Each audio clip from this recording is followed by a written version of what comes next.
Hey guys, my name is Mody and welcome back to Mody Speaks. So I just discovered this wonderful man a few days ago. He goes by the name Frank Zanu, and guys, he is a Nigerian. That even makes me more proud. He runs a YouTube channel called Zanu Project Rethink ZPR. Guys, this man is incredibly insightful. I see a lot of my dad in him, that same honesty and straightforwardness. I really want you to take a listen to the things this man says because he speaks raw truth and he doesn't even mince words at all. Recently, I came across one of his videos and I just couldn't believe how clearly he sees things.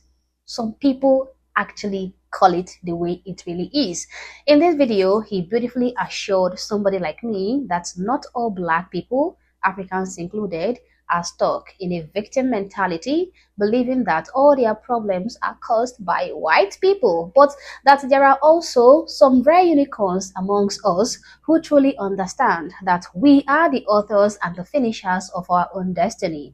They get it, that we as Black Africans are actually our own #1 problem. There is an African adage that says, "He who doesn't know where the rain started beating him will not know where it stopped beating him," which simply means that if you don't understand the root cause of your problem, then you will never find real solution to that problem. I don't want to waste much of your time, so let's get right into this wonderful video. All credit goes to him. He did an amazing job. Make sure you go check out his YouTube channel, Zanu Project Rethink. Feel free to subscribe and support him anytime you want. So without further ado, guys, let's get right into this video. Black people have 9 segments, which is the highest gene segment. The second race, I won't mention their color, they don't look like us. Their gene segment is 6. And then 5. Wow. Blacks have the 9. highest gene segment. Clearly more intelligent. Yeah. I can't help it, it is the facts. Just like they denied for far too long that life began in Africa, they wanted to make sure we got to prove that Black people are inferior. And they went high and low, looked everywhere, turned every rock they could turn, and they still came back to the same place. Life, as we know it, began in Africa. Plain and simple. Plain and simple. They're the same ones who came up with the gene segment issue. But what they do is they don't want to bring it all out and make sure it's in our history books. But whose fault is that? We're still using the old colonial textbooks that intentionally eliminated facts that would have brought us up more empowered and proud as Africans. They put in there anything to demoralize us. Guys, this woman speaking is not an ordinary African village woman that have been brainwashed by finger-pointing corrupt African politicians to believe that white people are the reason we are still impoverished in Africa today. No, this is a super educated medical doctor. A medical doctor, guys, but this is what her brain compounds. Now, this same woman who can't even wear African braids or show us her own superior African hair strands, she had to cover her hair with white people's inferior hair. She wants you to believe that Africans built everything. We were kings and queens. We are so superior and so great. Yet we have to wear Western tailored clothes, like we can see her rocking in this particular photo. Now, don't get me wrong, guys. I'm not saying that there is anything wrong with wearing wigs or that there is anything wrong with not wearing braids if you don't feel like it, or wearing Western made clothes, okay? That is not what I'm saying. There is absolutely nothing wrong with doing or not doing any of these things, right? But if you are going to paint this image that Africans have 9 gene segments, therefore that makes them superior, that makes them the greatest, then I wouldn't expect you to present yourself like this woman right here. I mean, look at her. I would expect to see you wearing African regalia, right? Rocking your natural hair. I would expect you to look 100% African, to show how superior you are, to show what the superior gene you claim to have been able to produce to the world. I expect to see you wearing high quality African print that is not produced in China or Germany or anywhere else abroad, but produced in Africa, even though that is impossible. I would expect you to see you rocking your full afro. And I would expect to see you speaking on a social media platform, on a world wide web, on a microphone that was all engineered and produced and created by superior Africans with 9 gene segments, right? This is completely preposterous, guys, but do not worry because Mr. Frank Zanu had the best rebuttal for this hypocrisy. Take a listen. Now, it's a very educated person, very educated in quotes. Classroom education, yes. Dr. Arikana Chihombori moved out of Zimbabwe to the United States of America. She was stationed herself in Nashville, Tennessee, where she went to school, the white man's educational system, to gain a bachelor's in a degree in chemical engineering, and of course went on to medicine, a doctor. In around 2018-2019, the AU, the African Union, made her a permanent representative to the United States. She took the white man's education in America, not in Zimbabwe,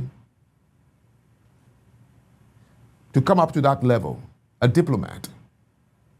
But she became the Jasmine Crockett of the AU, who never think before she speaks, so they kick her out by the AU. She blamed that it was the West that influenced the AU to kick her out. And she's gone insane, like Don Lemon, like Joy Reid since then. Now you've heard what she just said. This is what it's so funny that we don't know what to tell our kids so that when they are outside among people and people are talking about the accomplishment of their forefathers, their ancestors, or their country, even contemporary, when young people are talking about the accomplishment of their country, of their parents, meaning accomplishment, meaning innovations by the hand of their people, things that their people have done, created, innovated, built, established. We are the only ones who fail to have such conversations with our young ones, our children. So they have something equipped, they understand. Or maybe we cannot have that conversation because we have nothing to tell them. You remember the video I did, which I simply asked a question. I did not insinuate or at all imply that our ancestors didn't build anything or don't have anything or are stupid or dumb. No, I didn't. I asked a simple question to 3 young Gen Zs. Take people from other countries and ask them to tell you what makes them proud to come from where they come from. And I bet you, if they are Japanese, Chinese, Germans, Asians, Caucasians, Middle Eastern people, they will have something to say. And I asked them, if you were the only black person from Nigeria, Ghana, Sierra Leone, Mali, and you were in the room, what would you say? And that video went viral. And people started mentioning exactly what this doctor, a well-educated woman in this country, is saying. Things that we did not create, natural resources, some people said. According to Dr. Arikana, black people, our gene, she said what, number 6 or something, in that we are far intelligent. The genes we didn't create is what is left for a doctor, a representative to the United States, to claim to be our pride, something we didn't create. Oh, you thought she would stop with the gene? No. The birthplace of mankind is Africa. It's another thing that we need. The world needs to acknowledge it and keep it in textbooks, as if we designed and created and built the Garden of Eden. Do you see? I really want you to take this seriously. Black people have nothing they can tell the world they have done. Every time you ask, they only go to things that they did not create. Genes and the place where humankind came from. You ask, which African tribe, which African country, which African people, or which black people created that place? And how did they create it? This is what we are left with. And the world is laughing at us. That a whole medical doctor would claim two things that we did not create. And guess what she said? That if the white people acknowledge it and kept it in the history books, the white people's history books, not African people's history books. No one has stopped the African from writing his own history books. Because nobody stopped Wole Soyinka from writing village stories as a literature to the point he got a Nobel Prize for it. Nobody stopped Chinua Achebe, Things Fall Apart, from writing those brilliant books. Nobody stops Ngugi wa Thiong'o of Kenya from writing Weep No More Child or Weep No, yes, the river runs through, the stream runs through. Nobody stopped Chimamanda Adichie from writing Half of the Yellow Sun. So how come we have not written our own history books to include in it the tribe, the nation, and the project managers who led to the creation of the Garden of Eden? Why haven't we written that? 2, why must the white person acknowledge it for you to be empowered according to her? That if only they have kept that in the white man's history books and acknowledge it, that we black people, we are the most highest intelligent people because we have number 6 or 8 gene, and also that all mankind came from Africa. That, according to her, would empower us. But because others refuse to acknowledge it, like when people refuse to acknowledge the existence, the mere existence of Jewish people, did turn the Jewish state into a third world country like Zimbabwe, where one man can rule for 40 years, where you run away out of that country to come to the United States to study, but you are saying your people have the highest intelligence, then how come you have not been able to create the best centers of learning, universities, schools on your continent so all African kids can go there? Oh, I forgot. She did say that the education the Europeans imposed upon us was a very poor one, that it wasn't good. Now I see. That is the only place he was right. Because we see what some of that education has produced. Herself and the other person interviewing her, who was nodding and agreeing in confusion, you can tell. 2 Africans sitting in a couch with a microphone and a camera. Children are watching. And the only thing, old glory, the only thing we hold fame to are the 2 things we did not create. Anytime you meet kids from other countries, Malaysia is saying by the year 2035, every 5 out of the Malaysian population you meet, 3 must have a PhD, 1 should have a master's, and 1 a bachelor's degree. A massive project for mass literacy. If a Ghanaian was there, he would say, my people build the pyramids. Malaysia is talking about 2035. The Ghanaian who was there would say, my people built the pyramids 4,000 years ago. As we speak, same with Singapore. Everything is going to go green by the year 2035.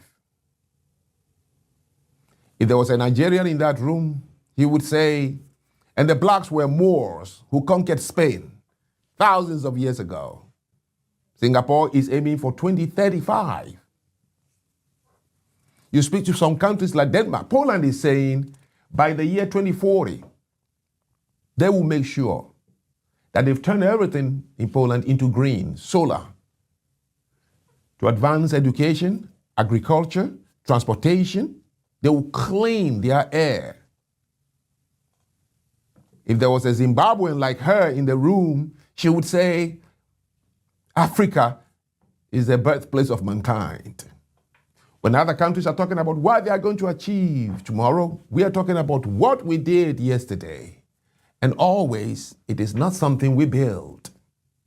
You talk to the African Americans here, what have you done? Well, we have the best melanin in our skin. That's why we are darker.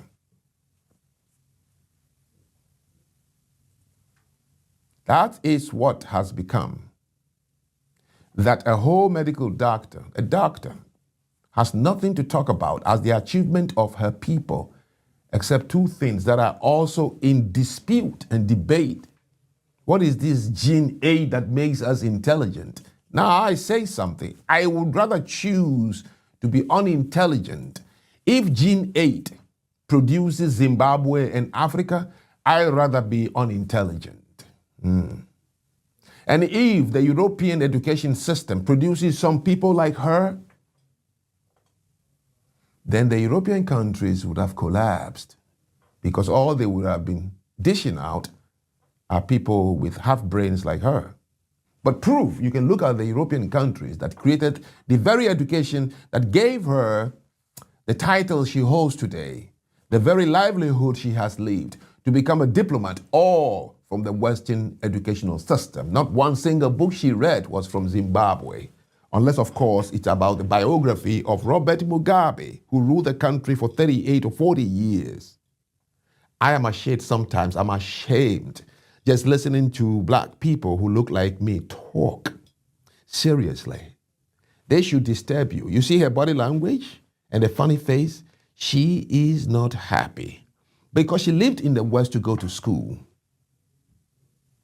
And every day she struggled with only one thing. She wished it didn't have to come here. Because the more she sees these Europeans and the Westerners, the more she thinks and feels that she's inferior. So she has to find something. Genes and the place of human evolution. That this is what the Europeans took out of our textbooks, and that is why we are disempowered. Everything, the European must acknowledge it for the black man to be able to be happy. Sick. Sick, really sick. Now, as we speak, I'm sure she has children. Oh, Google it and check where they are studying. Some private school, not in Zimbabwe. Studying the same European Western education that is condemning. What a waste of money. What a waste of money. Powerful commentary. I couldn't have said it better. He made so many good points that there was no need for me to keep cutting and interjecting. It is a shameful thing for some of these Africans who claim to be intellectuals to keep deceiving the younger generation, making them believe that we are superior simply because of our gene, that the white man somehow doesn't want the world to know that we are the greatest. I mean, excellence is like beauty. You cannot hide it. You cannot cover it up, right? Even little children know a beautiful sight when they behold one. That is the same way excellence works. White people do not have to acknowledge or not acknowledge that blacks are superior. They don't owe us anything. They don't owe us saying it or not saying it. In fact, when you look at Africa, it doesn't portray that statement to be true. Too many of us Africans are still clinging to this abstract idea of greatness, talking about how superior we are because of our genes, because Africa is the cradle of mankind, or because of some ancient history. But when you look at the reality on ground, I mean, when you look at what is happening, what we are seeing today in 2026, it is completely embarrassing. This is Africa like a few minutes ago. This. But this is Rome, like in the 13th century, guys. I am totally disappointed. Who are we trying to deceive? If Africa is truly the greatest, don't you think that people will be dying to visit African nations just to gaze at the magnificence of our society? Don't you think that people will be falling over themselves to replicate or mimic our thriving economy? But honestly, is that what is happening when you think about Africa? When you think about Africa, guys, do you think of magnificent technologies and world competing economies, or do you think of slums, poverty, and extreme suffering? Is it not a telling factor that out of over 50 countries in Africa, not one of them is competing with top economies in the world. Not even one of them is ranked up there. When it comes to powerful economies, yet we are claiming to be superior. We are claiming to be the greatest. We were kings and queens and all the rest of them. We keep claiming this greatness in our words, but we are not backing it up with results. We don't even have strong institutions, thriving economies, technological advancement, or even basic good governance in many of our countries. Dear Africans, we cannot keep blaming everybody else while we refuse to look in the mirror and take responsibility for where we are. That old African adage I said is still true. He who doesn't know where the rain started beating him will never know where it stopped. If we do not accept that we are the authors of most of our own problems, we will never find real solutions. Shout out to Frank Zanu for keeping it real and refusing to sugarcoat it. This kind of honest talk is what we need more if we truly want to see Africa rise. But as always, guys, these are my thoughts and my opinions. Please feel free to share yours in the comment section below, but do so respectfully. Also, if you're not yet subscribed to this channel, honestly, I don't know what you're waiting for. Subscribe to the channel, like and share this video to keep people informed, and consider joining my membership or supporting the channel in any way that you can. Thank you for watching this video, and I hope to catch you on the next one. For now, peace.